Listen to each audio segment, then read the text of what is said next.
সরাসরি আপনার কাছে গিয়ে একটা জিনিসই বোঝার চেষ্টা করছি। দেখুন আজকে প্রতাপ যেভাবে রিয়্যাক্ট করছে সবাইকে, মানে সত্যি এটা এটা অসহনীয়। প্রতাপ আমাকে বলছিল যে পরের মাস থেকে ইএমআই কি করে দেবে জানে না, এবং আজ প্রতাপ যে কথাগুলো বলছে 26,000 ছেলে মেয়ে ঠিক সেই কথাগুলোই বলছে, পরের মাস থেকে ইএমআই দেবে, বাড়ি সংসার চালাবে। এটা একটা জিনিস। আরেকটা যেটা দিয়ে আমি শুরু করলাম, উচ্চ মাধ্যমিকের খাতার কি হবে, মাধ্যমিকের খাতার কি হবে, পরবর্তীকালে স্কুলগুলোর কি হবে, এগুলো কি ফ্ল্যাট বাড়ি হবে না তৃণমূলের পার্টি অফিস হবে? মানে একটা ভয়ঙ্কর সন্ধিক্ষণে আমরা দাঁড়িয়ে আছি।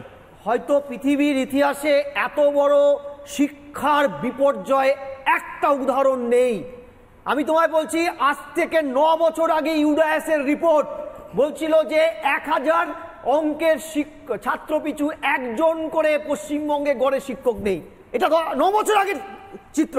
দেখো ময়ূক, আমি বামেদের সময় 3বার এসএসসিতে চাকরি পেয়েছি, 1 পয়সা খরচা না করে হাবাতে পরিবারের ছেলে মান সম্মান উঁচু রেখে সমাজে মেরুদণ্ড হিসাবে আজকে এই জায়গাটায় পৌঁছতে পেরেছি। আজকে ভুলণ্ঠিত হওয়ার একজনই দায়ী, তৃণমূল কংগ্রেস এবং তার চালিত দুর্নীতির এই চক্র। ভাই বলছিল আমি তার আবেগকে সম্মান করি, কেন ওই জায়গায় আমি থাকলে হয়তো পাগল হয়ে যেতাম। তারপরে আমি তোমায় বলছি যে যোগ্য চাকরি বিক্রি হয়ে যাওয়া প্রার্থীদের উকিল যখন 10,750 জনের নাম জমা দিল, সিবিআই যখন 9,500 জনের নাম দিল, এসএসসি কে বারবার বলার পরে এসএসসি বিভিন্ন সময় বিভ্রান্তিমূলক ডেটা দিয়েছে। ল অফ কমন সেন্স একটা কথা বলে যে আমার কাগজ কথা বলে, এই বিভ্রান্তিটা রাজ্য সরকার করেছে। রাজ্য সরকার যদি আজকে ঘোলা জলে সিপিএম বা বিজেপি মাছ ধরতে নেমে থাকে, তার জন্য দায়ী এই তৃণমূল সরকার। কেন বামেদের সময় তো হয়নি? যেখানে ভারতবর্ষের আইন বলছে, আন্তর্জাতিক আইন বলছে 30 জন ছাত্র পিছু একজন শিক্ষক হচ্ছে আইডিয়াল শিক্ষার উপযুক্ত পরিবেশ, সেখানে আজকে 1000 জন ছাত্র পিছু একজন শিক্ষক নেই কেন? দ্বিতীয়, মমতা ব্যানার্জি যেটা চেয়েছে সেটা হচ্ছে, প্রথম কথা শঙ্কুর কথা ধরে নিয়ে এদের ভাতাজীবী করে রাখো। দ্বিতীয়, কাল থেকে যেটা হচ্ছে এই 11 সালের পর থেকে পাড়ার বেকার ছেলে, পাড়ার পড়াশোনা না জানা বখাটে ছেলেগুলোকে ধরে ধরে এনে স্কুলে ঢোকাবে। তুমি বলছো ওদের রাইট নেই? ওরা তো ও যাদবপুর বিশ্ববিদ্যালয়ের ছাত্র, ওর একটা ট্রেনিং আছে, ও স্কুলে যেতে পারছে না। আর বেকার ছেলে মেয়েদের ওর জায়গায় তৃণমূলের কোন সিভিক টিচার তো একদম, আমি সিভিক টিচার তাকে তৃণমূল 7 তারিখ হবে, সে কাজ ভুল হচ্ছে।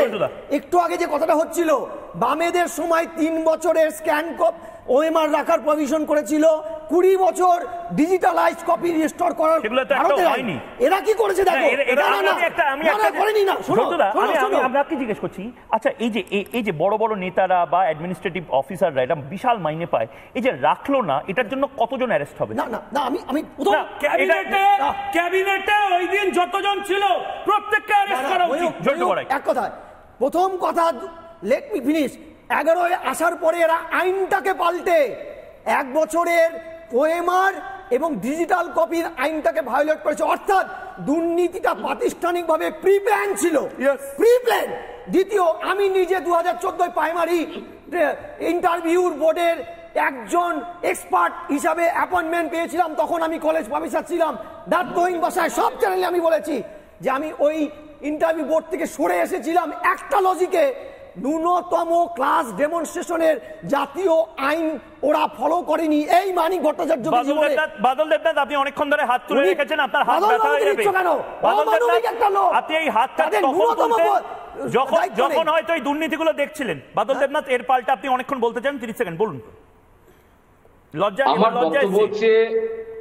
দিচ্ছে মমতা দিদি, প্রাইমারি হোক আপার প্রাইমারি হোক, প্রতি বছর হোক বা 2009 যারা ছিল, যারা প্যানেল পড়েছিল, চাকরি তো সবাইকে দিয়েছে, পরীক্ষা তো নিয়েছে। কিছু মানুষ অন্যায় করেছে, তারা কেউ জামিনে আছে, কেউ বেলে আছে, কেউ জেল থেকে জামিন হয়নি, এরকম তো পরিস্থিতি আমরা জানি। তাহলে এই অস্থিরতা বাংলায় অস্থিরতা তৈরি করার বানেটা কি? মুর্শিদাবাদের একটা স্কুল, দক্ষিণের একটা স্কুল, যেখানে 57টা 58টা ক্লাস হয় ডেলি, সেখানে 7-8টা 13 জন 14 জন করে টিচার চলে গেল। তাহলে এই অস্থিরতা তৈরি করা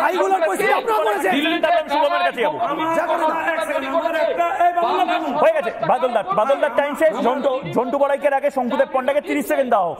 30 সেকেন্ড, কেউ কারোর উপর কথা বলবে না। আমি একটাই কথা বলছি, আপনি একবার ভেবে দেখুন, সেই সমস্ত অভিভাবকদের যাদের অযোগ্য শিক্ষক মহাশয়রা অ্যাসেসমেন্ট করেছেন লাস্ট মাধ্যমিকে, লাস্ট উচ্চ মাধ্যমিকে, আপনাকে মনে রাখতে হবে যে এই পশ্চিমবাংলার সাধারণ মধ্যবিত্ত নিম্নবিত্ত বাড়ির ছেলেমেয়েরা স্কুলে পড়াশুনো করে।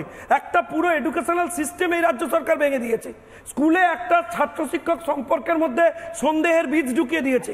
এই শিক্ষকরা গিয়ে বলবে এই দেখো আমার সার্টিফিকেট, বাবু আমি পরীক্ষা পাস করেছি ন্যায্যভাবে, আমি তৃণমূলের কাছে টাকা দিয়ে পরীক্ষায় পাস করেছি। কোন জায়গায় নিয়ে গেছেন এডুকেশন সিস্টেম?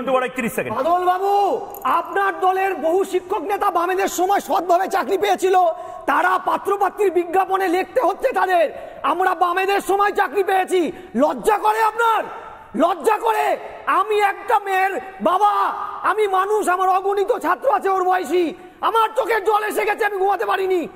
আপনার লজ্জা করে? কতটা অমানবিক আপনারা জনপ্রতিনিধি! এখানে প্রাইমারিতে 57 থেকে 60,000 চাকরি চলে যাবে, লজ্জা করে?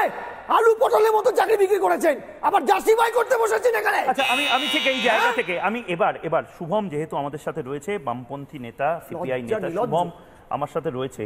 শুভম, আমি জানি তোমাদের, আমি বারবার এইটাই বলছি, তোমাদের একটা স্বভাব হয়ে গেছে, তোমরা গ্যালারিতে বসে সবকিছু দেখো, এখনো যেরকম ভাবে দেখছিলে, মজা দেখছিলে, বামপন্থীরা নির্দিষ্টভাবে নিজেদের বক্তব্যটা সাজিয়ে রাখছে। কিন্তু শুভম, লেসার ইভিল তত্ত্ব সাজাতে সাজাতে সাজাতে আসলে সবচেয়ে বেশি চাকরি প্রার্থীদের সাথে বেইমানি যারা করছে বা মমতা বন্দ্যোপাধ্যায়কে অক্সিজেন যারা দিচ্ছে তারা বোধহয় বামপন্থীরা। শুভম, এটা তুমি মানো আর না মানো, এখন তোমরা বিপ্লব করছো, বিদ্রোহ করছো, রাস্তায় নামবে, কিন্তু ইলেকশনের সময় শুভম একটা তথ্য আমার হাতে রয়েছে, সেখানে কি পরিমাণ ভোট তোমরা কেটেছো, ভোট কাটুয়া হয়েছো শুধুমাত্র তৃণমূলকে সুবিধা দেওয়ার জন্য 2024-এ। 26-এও তো তাই হবে, তার মানে মমতা বন্দ্যোপাধ্যায় থাকবেন, মমতা বন্দ্যোপাধ্যায়ের শিক্ষামন্ত্রী যারা তিনি পছন্দ করেন তারাই থাকবে। কি লাভ হচ্ছে শুভম এই বিদ্রোহগুলো মেকি করে? মহিকদা, 2021 সালে যদি বামপন্থীরা ভোট কাটুয়া হয়ে থাকে, তাহলে 2016 24-21-এ যদি বামপন্থীরা ভোট কাটুয়া হয়ে থাকে, তাহলে 2016 সালে বিজেপি কেন পশ্চিমবঙ্গে লড়াই করলো? তখন তো 2016 সালে লড়াইটা তৃণমূলের সাথে বামপন্থীদেরই ছিল। 2016 সালে বিজেপি আলাদা লড়াই করে অত পার্সেন্ট ভোট না কাটলে তাহলে তো তৃণমূল 2016 সালেই রাজ্য থেকে সরে যেত। কোনো তর্কাতর্কির জায়গা হচ্ছে না, সবাই সবার টাইমে কথা বলবে। বিষয় না মহিকদা। কিন্তু শুভম, আমাকে একটা কথা বলো, তোমরা লাভটা কি পাচ্ছ? দেখো, তোমাদের বিরুদ্ধে অভিযোগ উঠছে তোমরা আসলে চাকরিগুলো খাওয়া ছাড়া কিছু কাজ করোনি। বিকাশবাবু নিজের কাজটা করেছেন আইনজীবী হিসেবে, আমি স্যালিউট জানাই তাকে, কিন্তু তারপর তোমরা দল হিসেবে বা বামফ্রন্ট হিসেবে কি করছো? তৃণমূলকে সুবিধা পাইয়ে দেওয়া। আপনি আজকে শুরু করলেন পলিটিক্স করলে তো মুশকিল দাদা।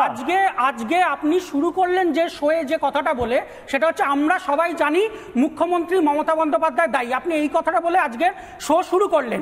অতীতে তো আমরা দেখেছি দুর্নীতির দায় লালু প্রসাদ যাদব, জয়ললিতা তারা অ্যারেস্ট হয়েছে। আমরা এই বিগত 2-3 বছরে তো দেখেছি বর্তমান মোদী সরকারের নেতৃত্বেও দুর্নীতির দায় হেমন্ত সোরেন, অরবিন্দ কেজরিওয়াল তারা অ্যারেস্ট হয়েছে। তাহলে আজকে কেন মুখ্যমন্ত্রী মমতা বন্দ্যোপাধ্যায় দায়ী এটা যদি সবাই জানে, তাহলে কেন মুখ্যমন্ত্রী মমতা বন্দ্যোপাধ্যায়কে জিজ্ঞাসাবাদ পর্যন্ত আজকে করা হচ্ছে? আমাকে একটা কথা বলো, এটা আপনারা বলুন। আজকে রাজনীতির বিষয়টা নয়, আজকে রাজনীতির বিষয়টা নয়। শঙ্কুদা, প্রতাপ যে কথাটা বললো সেই কথাটা যদি আমরা সবাই ফিল করি মন থেকে, তাহলে আমার মনে হয় আজকে রাজনীতির বিষয় নয়। যেটা দেখা উচিত আমাদের সকলের, সেটা হচ্ছে সুপ্রিম কোর্ট যেখানে বলেছে যে 3 মাসের মধ্যে নিয়োগ সম্পন্ন করতে হবে, তাহলে সেটা বলার পরেও এসএসসিকে ব্যান করে দেওয়া উচিত। তাই ডিমান্ড এই রাজ্যে এসএসসিটা তুলে দেওয়া উচিত। আরে আমি বলছি, আমাকে বলতে দিন না, আপনি তো এতক্ষণ বললেন। বলো প্লিজ। তাহলে এই 3 মাসের মধ্যে এসএসসি চেয়ারম্যান নিয়োগ করতে পারবেন না, এটা তিনি বলছেন কি করে? আজকে কেন এত হাজার হাজার নিরপরাধ ছেলে মেয়ে তারা এবং তাদের পরিবার তারা শাস্তি পাচ্ছে, কিন্তু যারা প্রকৃতপক্ষে এই ঘটনার জন্য দায়ী সেই নেতা মন্ত্রীরা রাজ্যের, তাদের কেন কোনো শাস্তি হবে না? আমরা বলছি আজকে রাজ্যে, মহিতা আরেকটা কথা, আমরা বলছি আজকে রাজ্যে 8,200-র ওপর প্রাইমারি এবং সেকেন্ডারি স্কুল বিগত 10 বছরে বন্ধ হয়ে গেছে। কেন সেই স্কুলগুলোকে আবার খোলা হবে না? কেন তোমরা ইলেকশনে কেন মমতা বন্দ্যোপাধ্যায় প্রধান শত্রু, তৃণমূল প্রধান শত্রু এটা বলে তোমরা কেন ভোটে নামছো না? বিধানসভার ভোট তাতে তো ভারতকে দখল করবে এটা নিয়ে কথা নয়। বিধানসভার ভোট তো উত্তরপ্রদেশ নিয়ে নয়, বিধানসভার ভোটে তোমরা কেন বলবে না, এখন থেকেই বলবে না নো ভোট টু মমতা? তাহলে কেন 2016 সালে No vote to মমতা বলতে পারবে কি পারবে না? যখন বাম কংগ্রেস 2016 তে চলে যাচ্ছে। যখন মমতা বন্দ্যোপাধ্যায়কে হারিয়ে দিত, তখন কেন বিজেপি লড়াই করলো? রাজনৈতিক লড়াই লড়তেই হবে। আজকে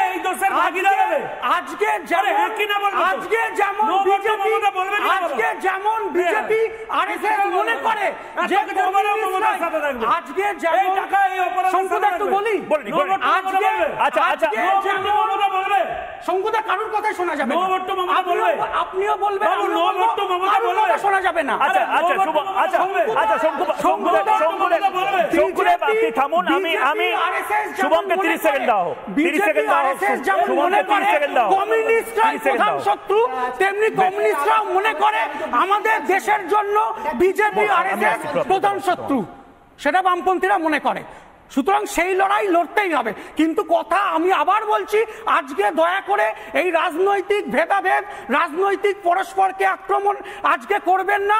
আজকে চলুন আমরা সবাই মিলে দেখি যে 22.5 লাখ পরীক্ষার্থী যারা বঞ্চিত হয়েছে, তাদের মধ্যেও অনেক যোগ্য প্রার্থী ছিল।